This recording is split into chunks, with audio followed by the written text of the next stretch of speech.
We are just thrilled to have the opportunity to present this trauma training to our community. This is a goal of ours to increase resiliency and knowledge about trauma and how to both heal from it and how to care for each other, and to make sure that a lot of the things that we do in our community are a trauma-informed approach, which would be ideal for structures of government and education and service. We know that we have many good people in this community already working on these issues, but one of the things that isn't happening yet is broad-based community education about trauma, what it is. We are going to ask that this space is not a space for those of us with trauma to share our trauma. There are many people in this space who have PTSD. I am one of those people that has PTSD. I'll share I'm a former paramedic. And so in this space, we're going to learn about resiliency skills, how it manifests in our bodies and our thought patterns and our relationships, the way that we relate to the world, the decisions that we make, how it affects our judgment, how it decreases the effectiveness of our education, how it affects us in employment, and also how we can regain control of our own affect, for those of us who have it, so that we can be effective in our lives and be able to manage our symptoms and then be able to help other people as well. So we are so thrilled to have Candace Whitman, who is a licensed clinical professional counselor and holds her own practice. She specializes in developmental trauma, and she has her own business at Wild Moon Counseling. I'm sorry, I keep saying consulting because I keep trying to get her to do consulting, and so I'm just going to keep making that flub until I finally get that, I guess. But anyway, we hope that you like what you hear today. Even more importantly, we hope that you take what you hear today, take the handouts that we're going to send with you back home, and share what you learned with your families and your friends.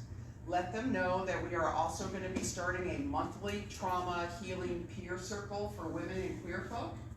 And if you'd like to sign up or know more about that, feel free to let us know. And that will also be a free thing, but then this will be a quarterly event. So without further ado, I give you Candace Whitman.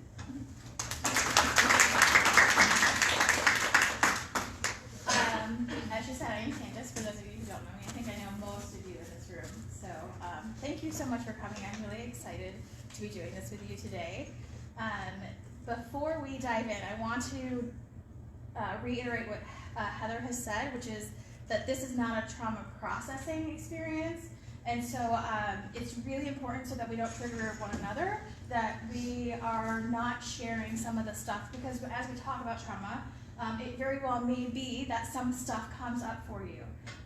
And so I just ask that in this space that we hold that to ourselves, just so that we're not causing any harm to anyone else in the room. We can talk about like specific stuff around like how things work, but without sharing our own personal stories. Does that make sense? Everybody got that? Okay. So we do have some, if you find yourself getting anxious or nervous or uncomfortable, that's not at all uncommon as we talk about some stuff around trauma. So we have on the table, we have some markers, and do we have crayons out there? Do we? No? Yeah, anyways, we'll get you some pencils and crayons. And some sensory stuff for color, and doing stuff for coloring as a way to just kind of self-soothe. Yeah, we definitely need pens too. Yeah. And certainly, if at any point you feel like super uncomfortable and you need to leave the room, definitely feel free to do that. Heather will plan on being nearby, so if you need someone to talk to outside of here during this experience, feel free to just let her know that you're needing some help doing some grounding or feeling safe again. Okay, any questions? No, okay. FYI, this is a participatory event, so I'm going to need y'all to speak. Okay. Thank you. Okay, so we're going to do this in 4 sections, okay? So this is section 1, and as we enter into each section, we're going to start with some kind of self-soothing activity. So we're going to start this phase 1 with a deep breathing activity. So who here has any experience with deep breathing activities? Okay. Anybody want to share what you're like, how you do it? How you do deep breathing? I do the I can't think of the Hindu word for it. Deep breath for 4 beats, hold it for 7, and then exhale for 8. Okay. And then over and over, like when I'm trying to get to sleep. So 4 in, hold for 7, and exhale for 8. Okay. That sounds really intense. It works. I can't do any breath holding at all. Oh, That's overwhelming for me. So if you've done the deep breathing and you've been instructed to hold your breath, for some people that's okay. For people who have trauma, it's not at all uncommon to feel like triggered by that experience of holding your breath. So when I teach this, we won't actually do any breath holding, but that is a very common way to do it. Thanks, Susan. Someone else had their hand raised. I was just going to say sometimes I am not able to hold my breath, and I just breathe in through my nose and out through my mouth, and in with the good, out with the bad. Okay. And Yeah. Do you have any like count or anything? Just what feels right? sometimes that just trying to breathe slower is my main focus. Yeah. Yeah. And if that's what you can do, then that's what you can do. And just taking the time to slow down and focus on your breath can be really helpful. And at some point during today, we'll talk about why that's so helpful. Probably actually in part 1. So I'm going to teach you a way that I really like to do the deep breathing. There are like probably 100 different ways that you can do deep breathing. I'm going to teach you the way that I like to do it. And you are welcome to join me as we go through this, or you can just sit and watch. Either way is fine. There's definitely no pressure. I don't want you to feel like you have to do it. I know some people feel really uncomfortable doing those kinds of things when there are other people around. So what I'm going to do is I'm going to take in a nice deep breath in my nose. And I'm going to breathe as deep as I can. And then as I'm breathing in, I'm going to count how long it takes. So like if I breathe in for 4, then I'm going to double my out breath. So like if I breathe in 4, I'm going to count to 8 to breathe out. So whatever works for you. So if you breathe in for 3, then breathe out for 6. If you breathe in for 7, breathe out for 14. I don't encourage you to take that long because that would be a really deep breath. But whatever feels most comfortable to you, okay? All right, so just go ahead and do whatever again feels comfortable for you.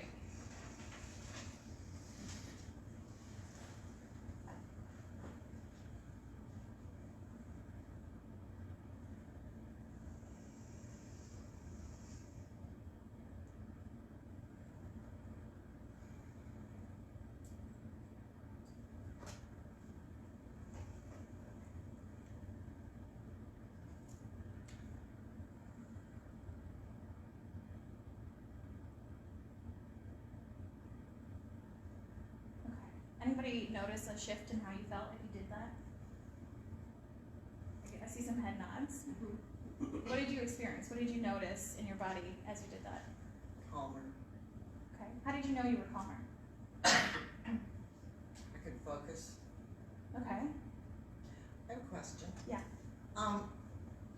Does it matter if you breathe in your nose and breathe out your mouth? Or, because I don't like to do that. There's a disconnect or something for me. But I know they always say breathe out, breathe your mouth. So it gives you the most oxygen flow when you breathe in your nose and out your mouth. Okay. But if that isn't helpful for you, then don't do it. Okay. I like that. Yeah.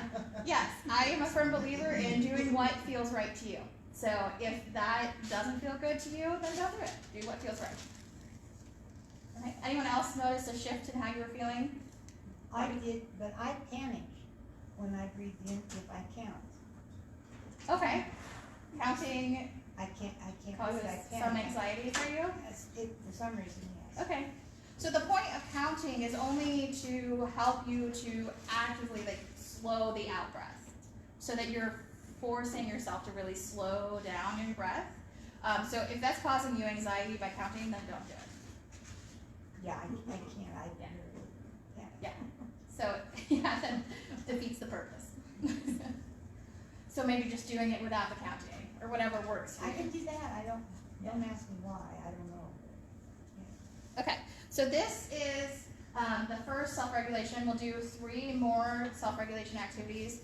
We'll take breaks in between each section. So there will be, like I said, a total of 4 different sections. This deep breathing one is my most favorite one. But so we're going to start with understanding trauma. So what is trauma anyways? What do you all know about trauma? I want to, oh actually, before we do that, we're going to pause. What I would like to do is just take a moment to go around to introduce yourself, to say your first name and what it is that you would like to get out of this experience today, so that I know how to best focus my presentation today for you all. So if we want to start, we can start with my mama. I know she loves being on the spot. Yeah, I'm Barb. I'm Candace's mom. I'm here because you're presenting, so. Okay. There's nothing you want to get out of this in No, I'm particular? just kidding. Well, I just want to learn more about trauma, I guess, and how to recognize it and. Okay. Thanks. I'm Vicki, and I think I'd like to be able to help someone else through I guess, event, something that was, I've already had quite a bit of therapy for PTSD. Okay. So you would like to learn how to help other people. Okay. Thank you. I'm Susan.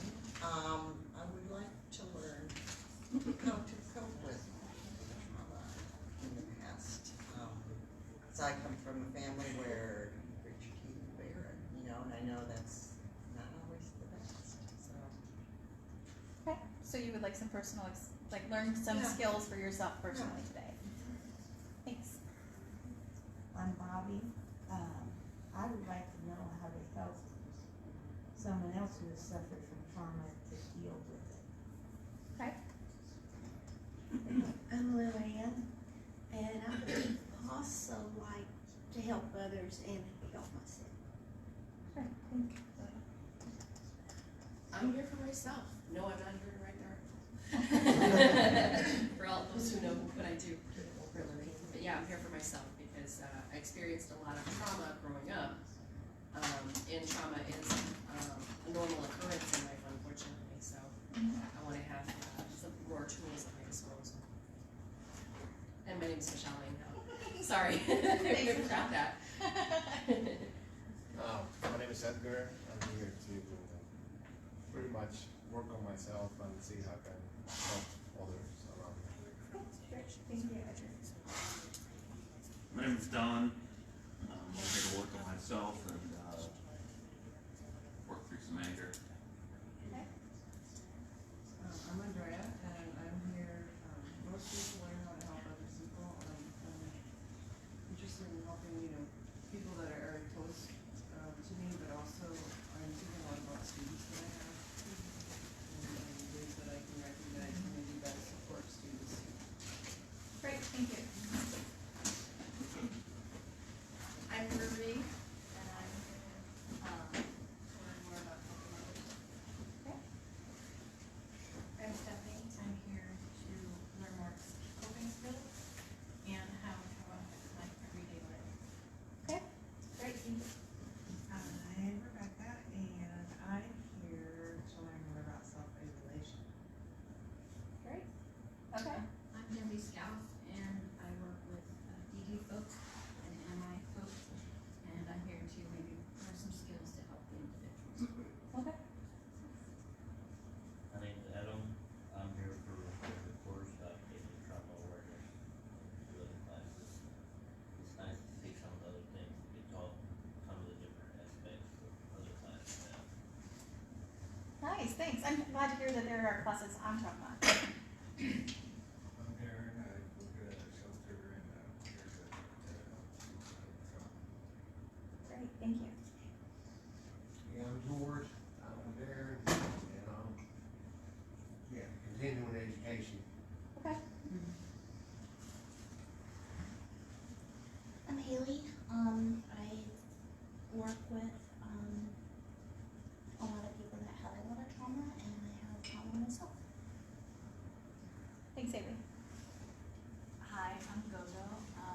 I'm here to, I guess, be better at identifying trauma and how it's helped.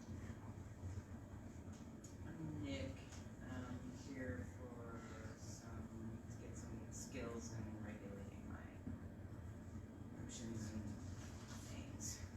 Thanks, Nick. I'm Jan, and I'm very well. It's all about me. You're here to help. Got it. Okay. That's really interesting, because I'm Sally, and I'm here because this is 4 hours that I would normally spend with my husband. And that's him. And so I still want to spend these 4 hours with my husband and support him and maybe have like common language to, discuss what we're going through. Great. I think Or you'll he's definitely going get, through or I'm going through, or you'll definitely get some new language here today. I'm John. I work with a lot of different people that have experienced trauma, so I'm just wanting to learn how best to help. Excellent. All right, can we have some people come in after we got started? Hi there. So we're just saying our first name and what you would like to get out of today, or what you hope to get out of today. I'm Celeste. I work with adults with mental and physical disabilities. So I was here to learn some trauma to take with me and some coping skills for myself. Great, thank you. I'm Shay, and I'm just here to learn in general. Thank you. I'm Devontae, and I'm here to learn more about trauma so I can learn to do a bit better. Thanks, Devontae. All right. Just a reminder for those of you who, I'm just going to say it again for those of you who came in late, because we had a few people struggling in. Today is not a processing group. Okay, so just so for the safety of everybody in the room, we're not sharing any personal information about our own personal traumas, so that we're not triggering each other. So we're specifically going to keep it to like information about trauma in general rather than our own personal experiences. Okay? All right, so onto the actual presentation now. Thank you so much for sharing with me what it is that you would like to get out of this. I am promising you that unless I know you already, I'm not going to remember your name because I'm horrible with names. So if you can put your name out front, that would be great. If you are not comfortable with that, that's totally cool too. Okay, so what is trauma? All right, what do you all know about trauma? What's your like starting point? Mama? My mom put mama. Do we need any extra? We need more. Oh, there's another one. Anybody else? Sure.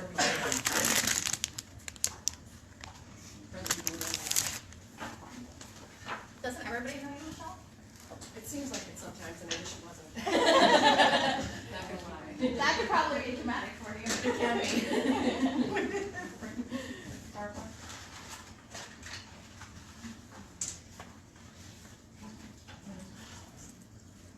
Y'all, does everyone have one? Okay, so what is trauma? Who knows what trauma is? Or what do you think trauma is? Yeah. Something like distressing or major that causes the brain to be in a fight or fight response for too long, or like a medical thing where someone has caused severe damage to the body. Okay. So something major that happens that, I just want to make sure that I heard this right. So something major that happens that causes the brain to be in fight or flight for too long, Yeah, or a physical injury to the body. yeah. Right. So definitely physical injury to the body is part of trauma. That's not what we're talking about today, just so that everybody knows. But I appreciate you bringing that up. I am not a medical expert. But yes, that is also used as trauma. Thank you for sharing. Anybody else have an idea of what you think of as trauma? Yeah, Any event in your life that has a lasting and negative impression. Okay, any event in your life that has a lasting negative impression. Thank you. Anyone else? Michelle? That's pretty close to what I was thinking, but just a slight difference to me is it can actually continue to hurt you. Trauma can. Okay. It's like the event has passed, but then if it comes up again, it can have the same kind of negative impact or almost is the same as when the situation happened. Okay. And so it's something that can actually continue to hurt you. So something that continues to hurt you even after, like has the same impact or a strong impact on you even after the event is over. Right. Okay. Yeah, that. Emotional, traumatic events that affect your life in a way where you can't cope with it by yourself, Uh-huh. and it has a negative impact on your life and how you function. And yeah, Okay, so emotional experiences that that you can't cope with that have a negative impact in your life. Is that right? Okay, great. Thanks for sharing. Okay, I think that you all pretty much covered the basis there. I'm gonna in a minute define or explain how I define more specifically define trauma. But before we get there, let's talk about what are some of the symptoms of trauma. Yeah. Anxiety. Anxiety. Okay. Dissociation. Dissociation. Does everybody know what dissociation means? No?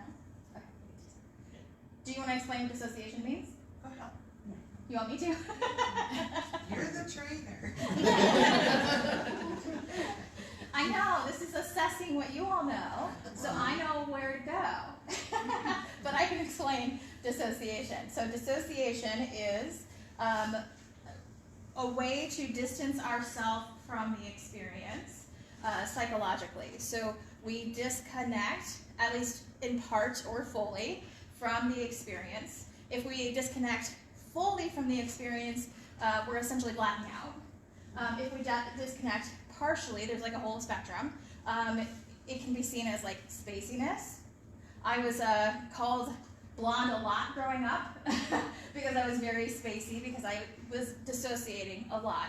So it can be anywhere from just being a little bit spacey because distancing myself from the experience made it less difficult to get through it, or the other extreme where you black out. Does that make sense? Right, so there's a big wide range. Yes, You Bucky? mean blackout or blockout? Blackout, like you have no memory at all. Like you aren't present in your body at all. No memory, you don't know what you're doing. Like you wake up maybe, hours later and you have no recollection of how you got there or what happened. Like that extreme. Oftentimes, like an example of this would be like dissociative identity disorder, also known as multiple personality disorder, is an experience where people dissociate so strongly that they literally have other like parts of themselves that operate, it like function in their body, but they themselves have no memory of it. Does that make sense? Okay. Okay. All right.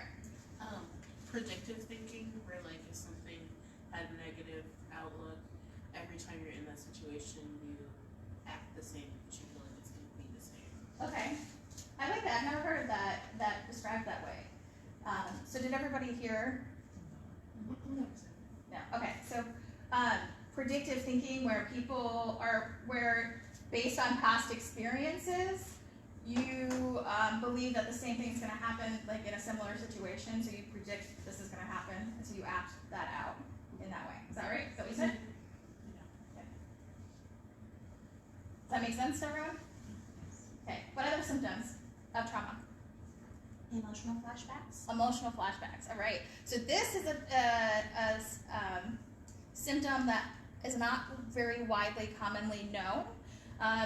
Who on here has heard of emotional flashbacks before? Oh, actually, a decent number. That's nice. Okay. Haley, do you want to share what an emotional flashback is?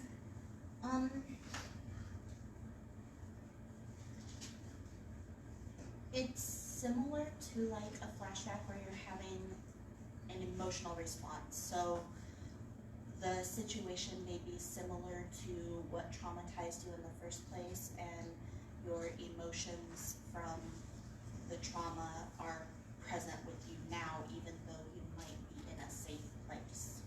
Does that make sense? Yes. Okay, so what you're saying is that you have the emotions from a past experience coming up today, Yeah. in the same way that, like, what would be a traditional flashback, or what we think of as a traditional flashback. I guess I didn't touch this.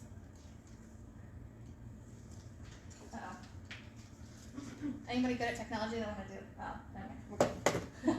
Go sign back in. So, in a traditional, what we think of a traditional flashback is a sensory experience where we either hear or see or have a memory, a specific memory come back that's like as if it's happening again.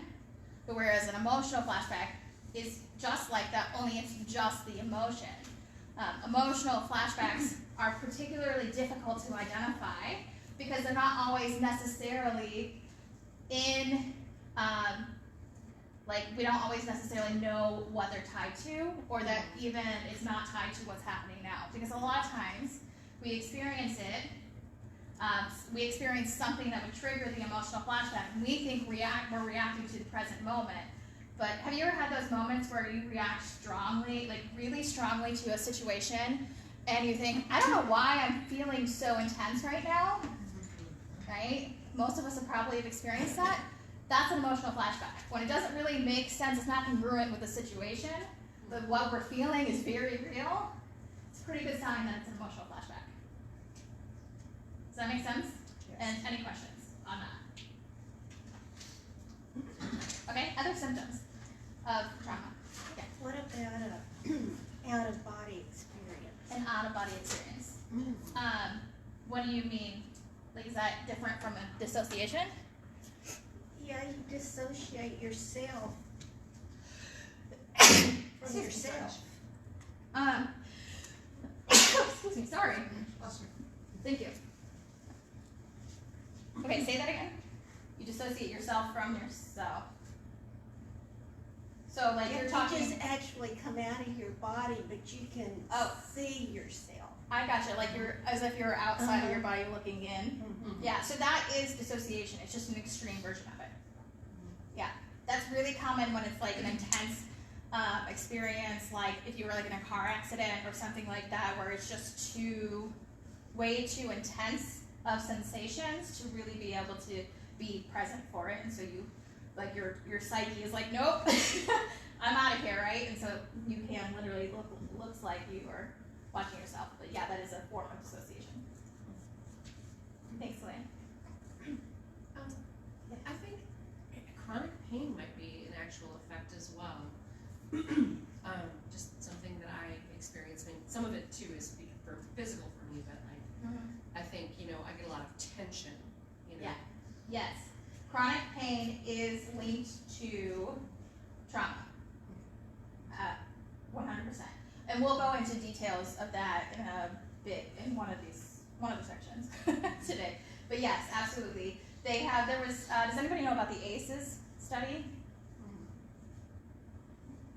John, do you want to share what you know about? I don't know a lot about it. Just that there are different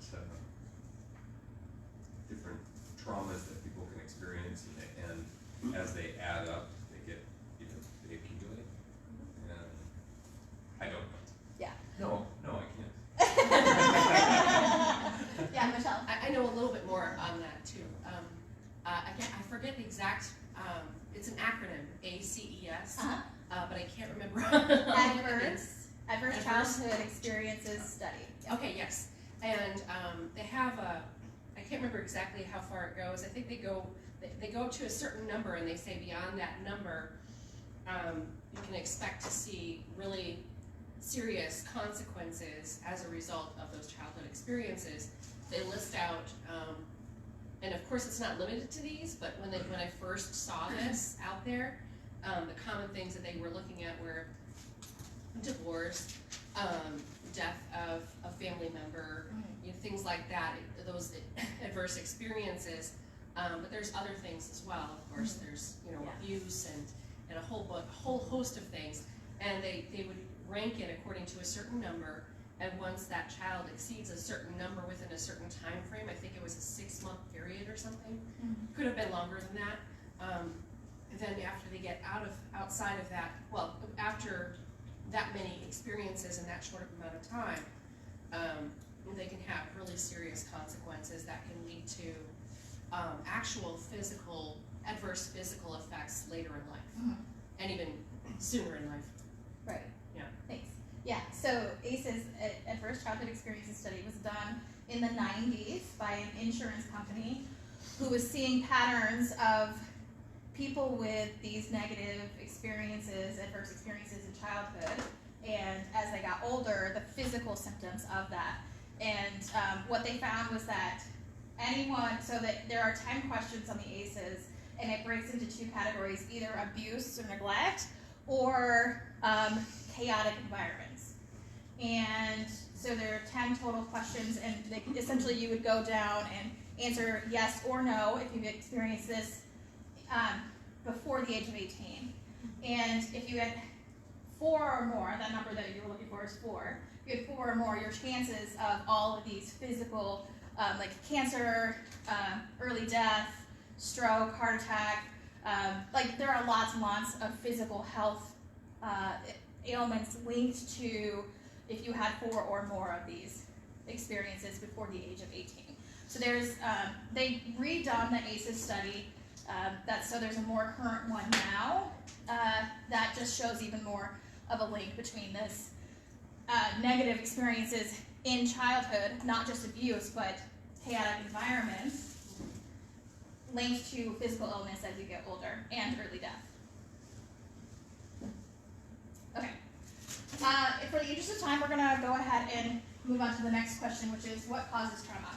So we have had a couple of, like when we were defining trauma, a couple of things that people talked about, like big events that happen. So what would be those big events that could happen, just like in general? Big events that could happen that would cause trauma.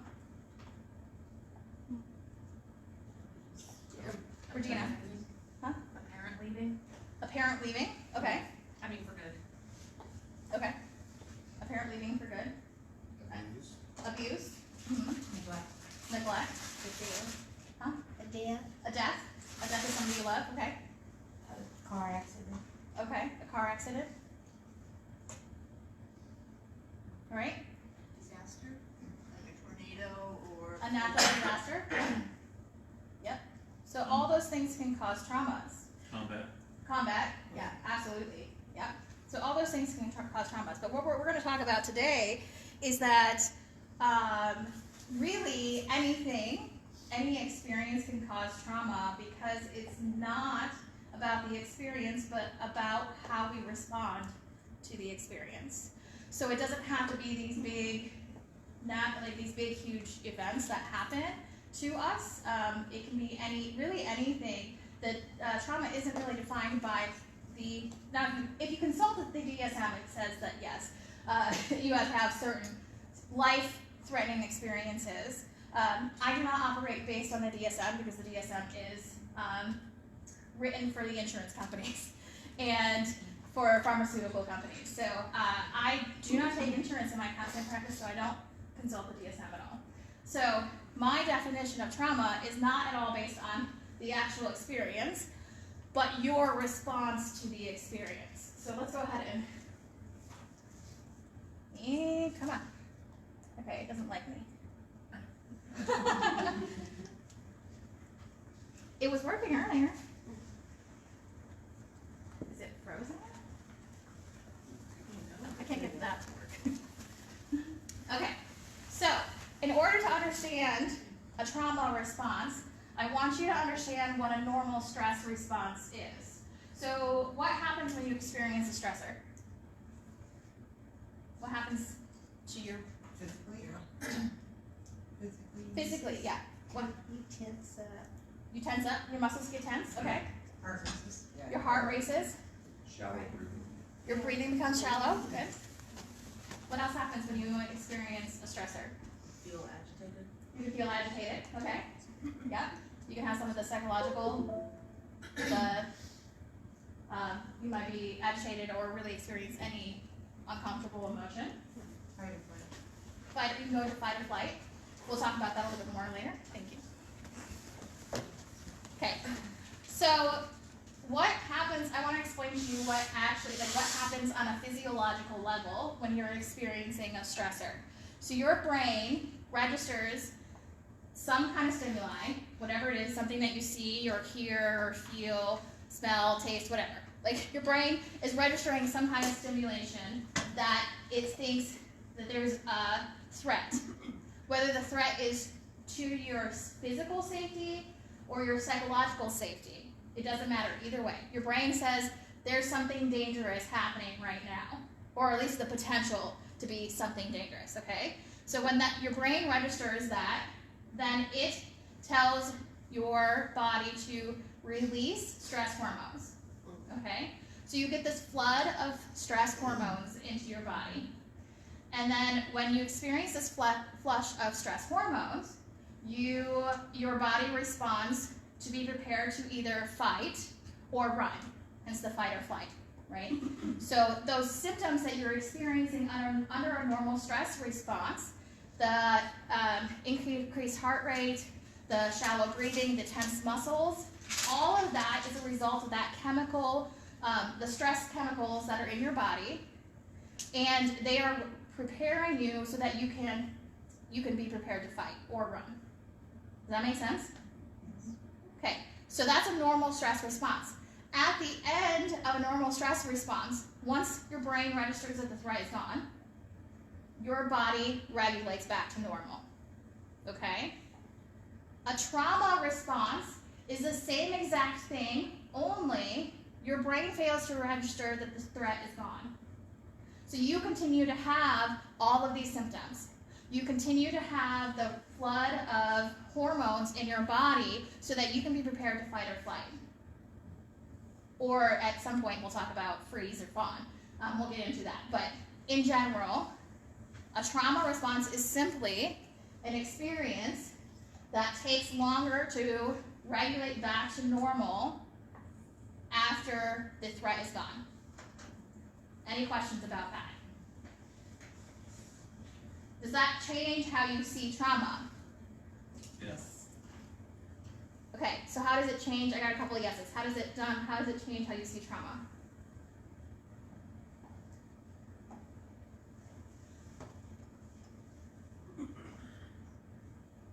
Sorry to put you on the spot. You don't have to answer the question if you don't want to. Well, for me, it makes more sense now because just in my own experience,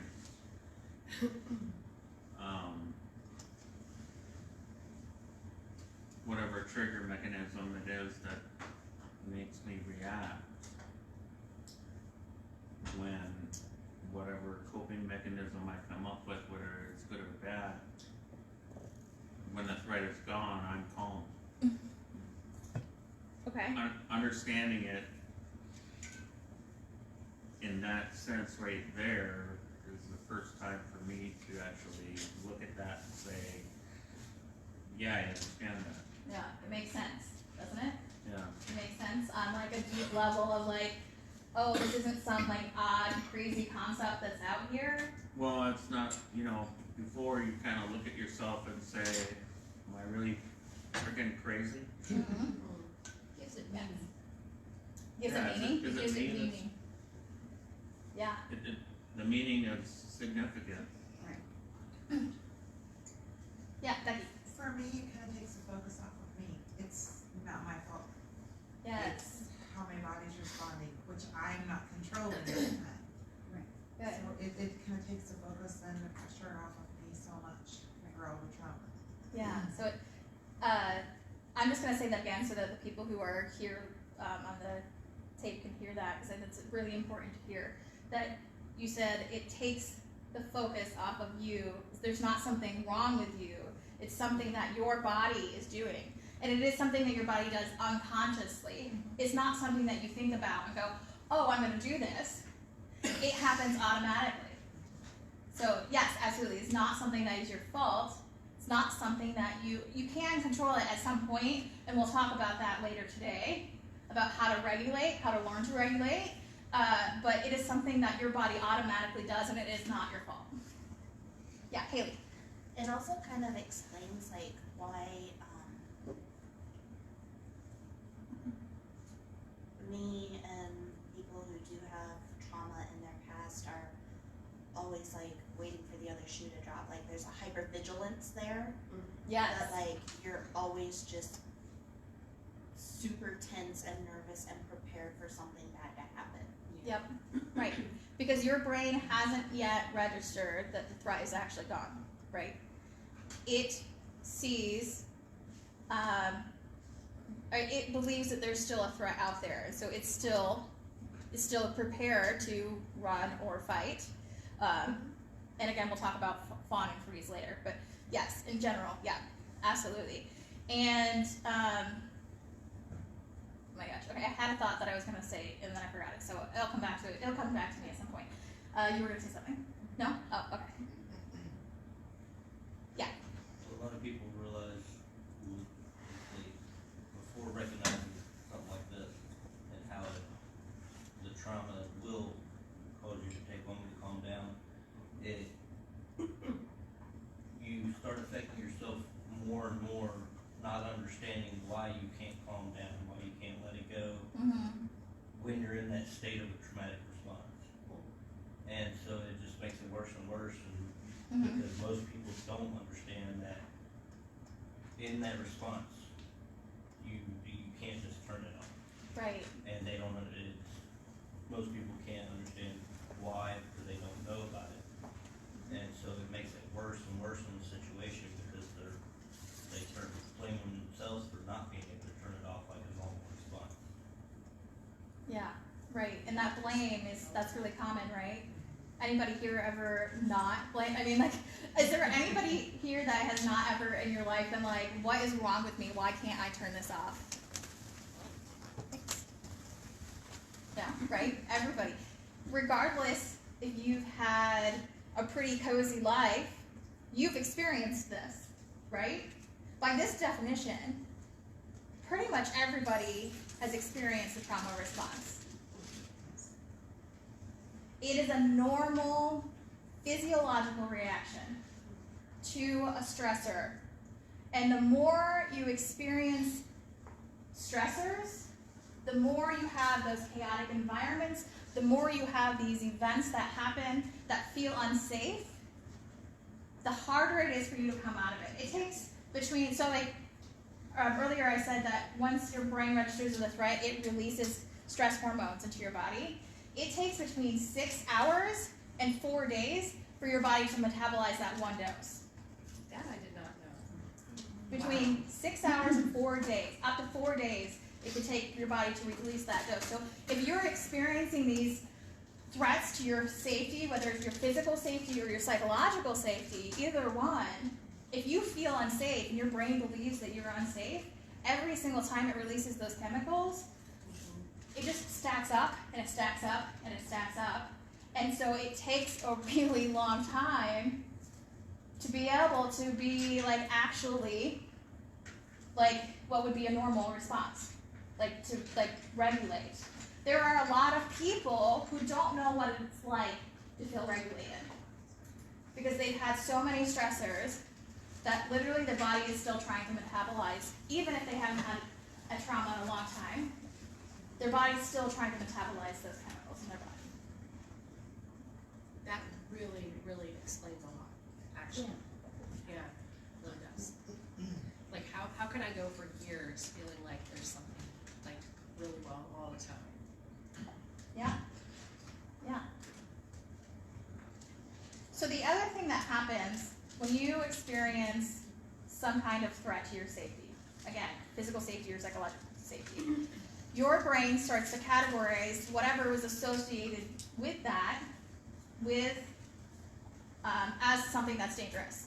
And so you have one experience, and then the experience, whatever the experience was, later on you experience something that is similar to it. Your brain goes, oh, that's dangerous. and it triggers the stress response. When you have multiple dangerous experiences, the more you experience, the more your brain starts to categorize as dangerous. And so at some point, you get to where everything feels dangerous to your brain. I'll give an example that I can't remember. Oh, I probably heard it at one of the trainings. Okay, so let's imagine that I'm out smelling the flowers. I really like flowers. And I'm out smelling the flowers. And all of a sudden, I have an allergic reaction to one of the flowers. And I have to go to the hospital. My brain goes, okay, that type of flower is dangerous.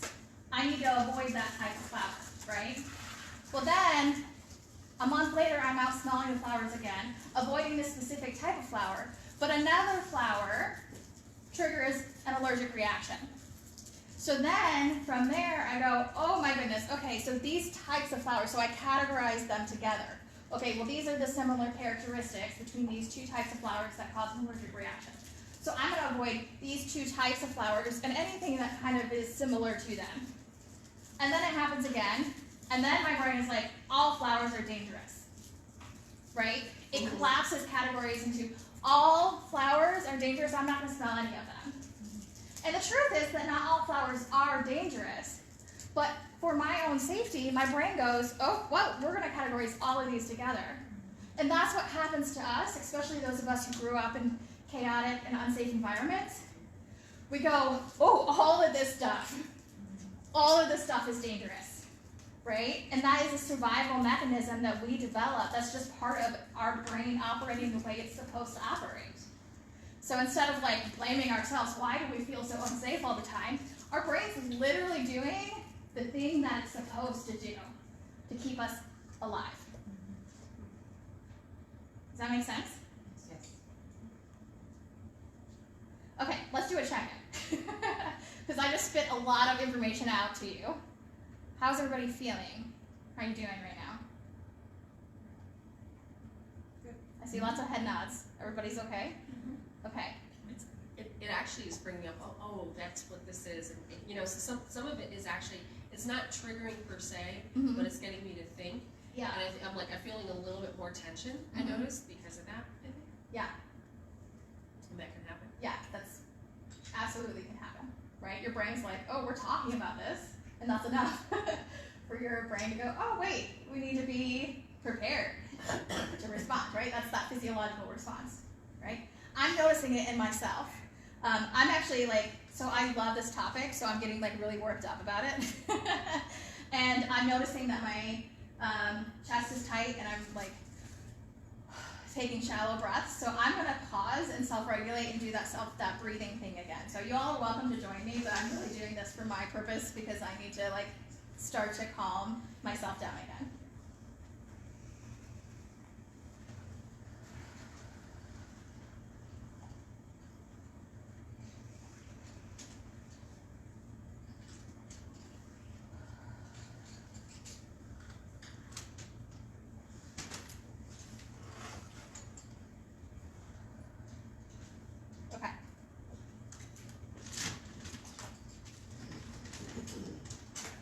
So we've kind of already talked about this. Symptoms of a trauma response. We talked about it earlier, right, when I was asking you what happens. So when your brain releases these chemicals, you feel these symptoms in your body. And that is a reaction to the physiology of what's happening. One of the things that's really interesting is, have you ever thought about why we call emotions feelings? Because it gives a physical response, exactly. Can you explain that? So it's just like when your anxiety gets up, your temperature rises, you're hot, you're sweaty, your chest is tight, or you're mad, so your chest is tight, or... Right. Yes, exactly. We call emotions feelings because we're feeling them in our body. We know, culturally, we tend to call emotions, completely separate them from our physical experience. We're either having an emotional response or we're having a physical experience. But the truth is that we know what we're emotionally experiencing whether we're conscious, whether it's conscious or not, whether we're aware of it or not, we know what we're physically experiencing. We know what we're emotionally experiencing based on how we physically feel. If you think about it, how do you know you're angry? I feel like my body's on fire when I get really angry. You feel like your body is on fire. Yeah. That's hard to deny that there's a physical experience, right? Yeah. You're on fire. Yeah. Yeah. Well, how else do you know that you're angry? Chest tight, hands tense. Chest tight, hands tense, yeah. What else? How do you know you're angry? Upside around. What's that? I missed that one. Yeah, cops are around. Probably so, more so for some people than others. Yeah. We'll get into that later. Stomach's rumbling. Stomach's rumbling. Okay. You cuss really bad. You cuss bad. Okay, so maybe less of a the ability to control what you're saying or doing. Yeah. Sometimes, like, it can make me, like, lose my appetite. Like, my stomach will be in knots. I'll be upset. Really Yeah. upset. Anybody know why that is? Why the like physical reason for an upset stomach when you're upset? Adrenaline. Adrenaline. Okay, so but more specifically, do you know? Okay, so when you experience this flood of hormones, adrenaline being one of them, your digestive system goes so your body is focused on survival, and you don't need your digestive system for short-term survival. So literally your digestive system constricts so that the blood flow can be up here, so that you can use it for your muscles, so you have more blood flow up here so that you can be prepared to fight or run.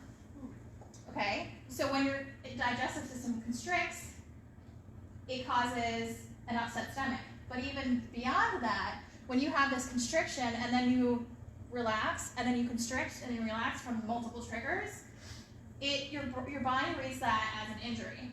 Your body goes, oh, there's something happening, there's something wrong with my stomach or my digestion, and so it sends inflammation to that part of the body, which is why people who have trauma, experienced a lot of trauma or high stress lives, almost always have digestive issues.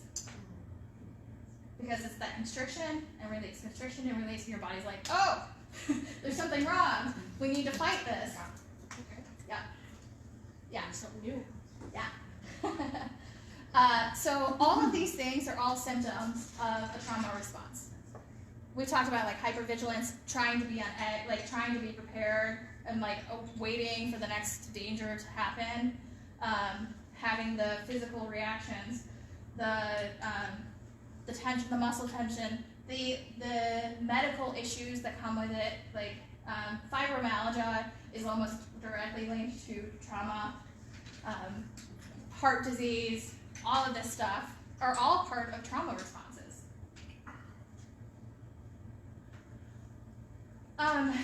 And we'll go, actually, what I'm going to do is, can I get a couple of people to hand these out?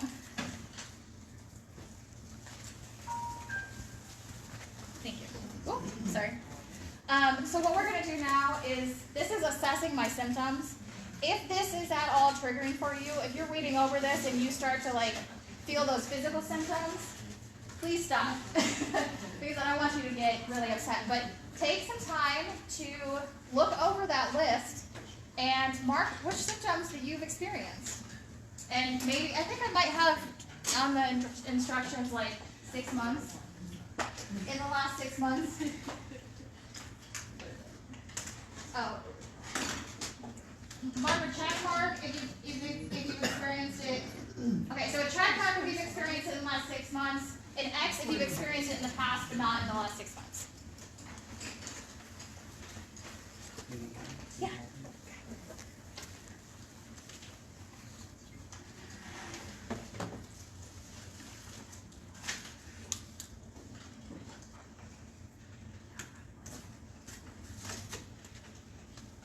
Thank you.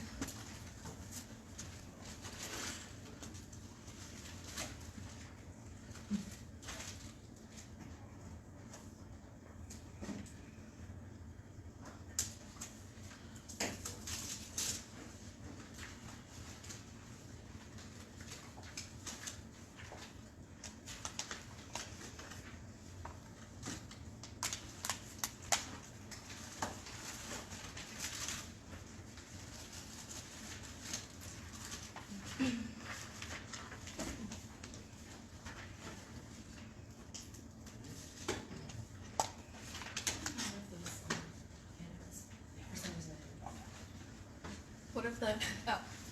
These Let's give her two so she can have. Yeah. Mm-hmm. Thanks, I just probably washed my hands.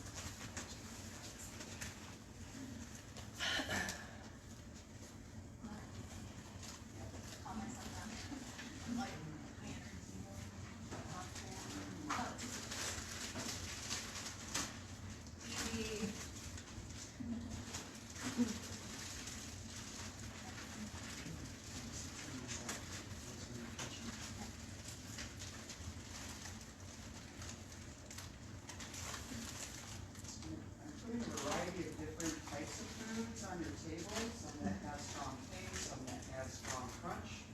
You can see if there's something that might comfort you.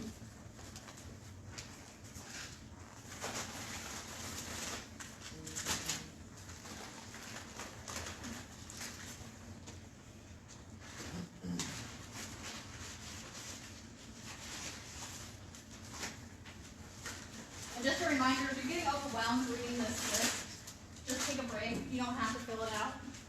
You can take it with you. You get to keep all this material.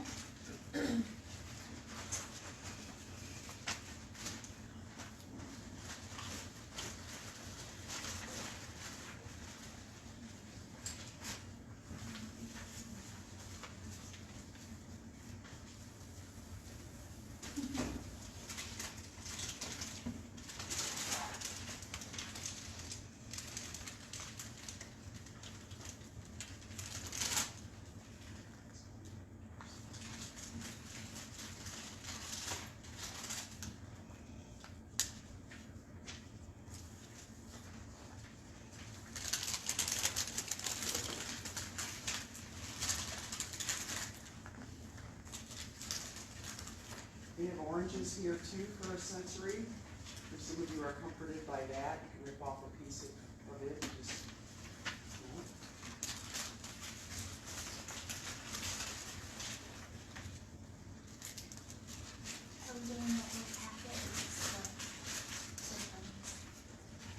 Is there more to it?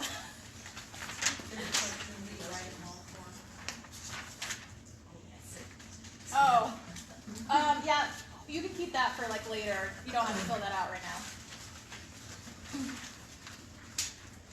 So let's just maybe do another like minute or two. Take another minute or two.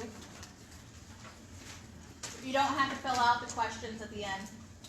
Well, you can fill them out later.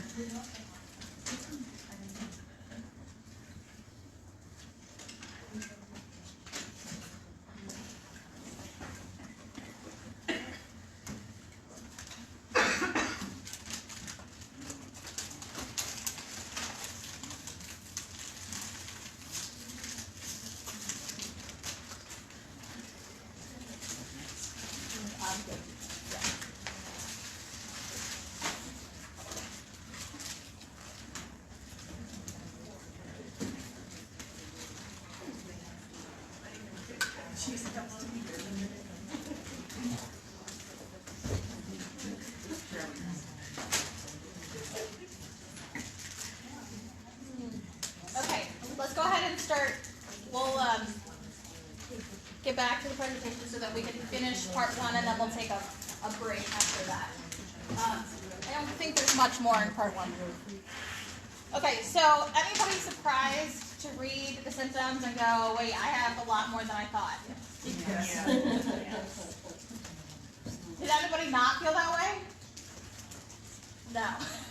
Right, because when we have this definition, this new understanding of trauma as being literally the same exact thing as a physiological, like a normal stress response, only extended, those are the symptoms that come up as a result of this extended period of being in this fight or flight mode. These symptoms that are on this list, that's what happens because of that. So when you experience those symptoms, you can remind yourself that you're not crazy. That literally these are a result of the physiological response to a sense of lack of safety, to a sense of threat in the environment. Does anybody have any questions about any of the symptoms that came up? Gina? And you might answer this later, so I may be skipping ahead. That's okay. I'll probably go over things multiple I'm times. thinking of this for someone else. Uh-huh. So if you have trauma, Uh-huh. would regular therapy without being trauma informed help? I'll give you my personal opinion on this. And I say this with I'm just looking within at as someone. within a context that I am a mental health professional, and I don't want to deny that other mental health professionals can be helpful. This is coming from a mother's perspective. But yes, I think that the mental health. Okay, so I'll stick to the research. The mental health field is 30 years behind the research. Okay. So if you ever been to a counselor and you didn't feel like it was helpful for you, it's because the mental health field is 30 years behind the research when it comes to trauma. I do not think that it is, I mean, it is not at all surprising that people go into counseling and they don't have any experience that is really helpful for them long term if their counselor doesn't understand the basics of trauma. And I will tell you, I was not taught any of this. The stuff that we're talking about today, I did not learn in school. It's not being taught in school for the mental health field. So for somebody with trauma to go to a counselor and they have an experience that is not really helpful, it is likely because the counselor isn't trauma informed. Does that answer your question? Yes. Yeah. Should that be something someone suffering from trauma asks once they get like a new therapist or a counselor? Like, do you have training in trauma, or is it still beneficial to go to that service provider? I mean, it really depends on the individual, because it really depends on their ability or their willingness to do the research themselves and to get educated themselves. And so it's worth going to somebody. But yes, I think that it's a really good idea to ask them, what is your understanding of trauma? What does that mean? What are the symptoms? How do you use that information in determining how you offer treatment? Yeah. You mentioned it's 30 years behind. Yes. Care to explain why? So there's actually a lot of research that suggests that it's tied into the DSM. So for those who don't know, the DSM is a Diagnostic Statistical Manual. The DSM was created really for the purpose of serving insurance companies. And so the mental health field is way too greatly impacted by the insurance companies' influence and by pharmaceutical influence. So what we're talking about today is really an introduction to what is called complex trauma, and we'll talk a little bit about that in the next section. And the complex trauma is not a diagnosis in the DSM. And despite many people, professionals in this field, calling for it to be added to the DSM. And the reason that it's not in the DSM is really purely because the treatment for complex trauma is not medication. The treatment for complex trauma is helping people to understand what it is that they're experiencing from a physiological perspective and helping them to self-regulate through it. And so that really doesn't serve the pharmaceutical companies. I hear what you're saying. Yes, Don? That, what you just said, cleared up a lot, because I went to therapy for over a year here, and my therapist said she didn't believe me. I wish I could say that's surprising, but I'm really sorry that you had that experience. She told me that she didn't believe my trauma that I experienced, and that I needed to focus on managing my behavior.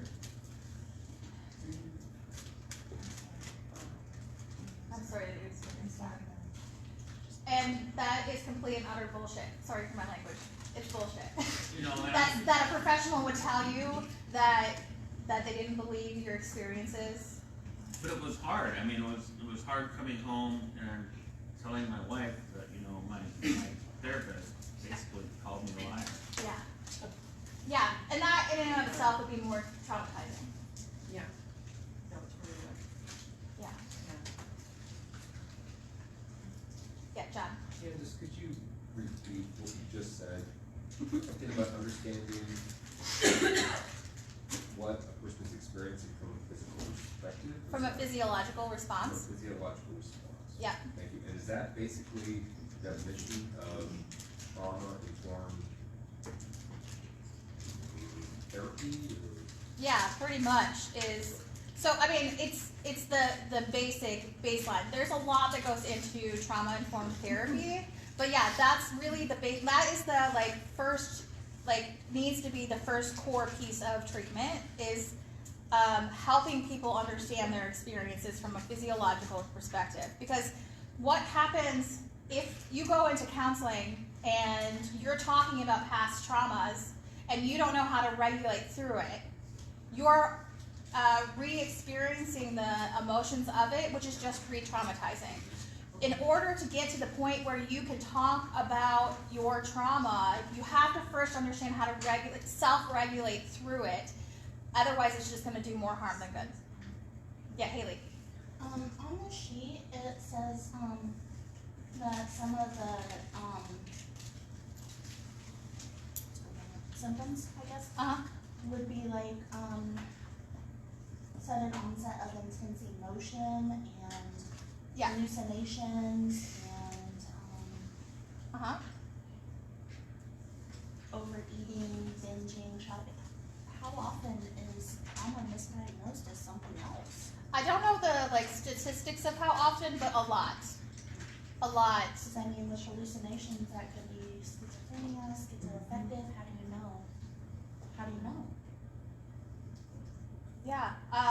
To be honest, in my opinion, and this is my opinion, to make that clear, in my opinion, if we gave CPTSD, complex trauma, its due, 90% of those diagnoses, those alternative diagnoses, wouldn't exist.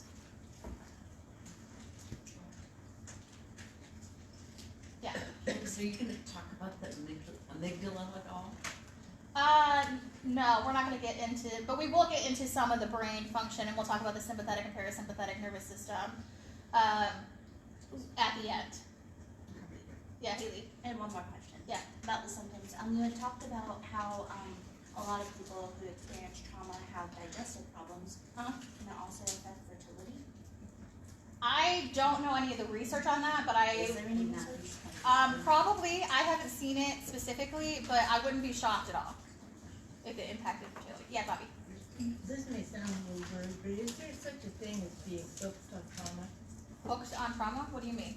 Somebody that has been traumatized so deeply, so often, that they seek out trauma, it maintained. Traumatic reenactment. Traumatic reenactment is a thing. So it's not at all uncommon to see people who have experienced trauma putting themselves or finding themselves. It wouldn't be a conscious thing, but finding themselves in similar situations as an opportunity to re-experience it, essentially to do it again, to do over, to try to do it differently. But it's not at all something that is like a choice that's made. It's something that's a pattern that happens unconsciously.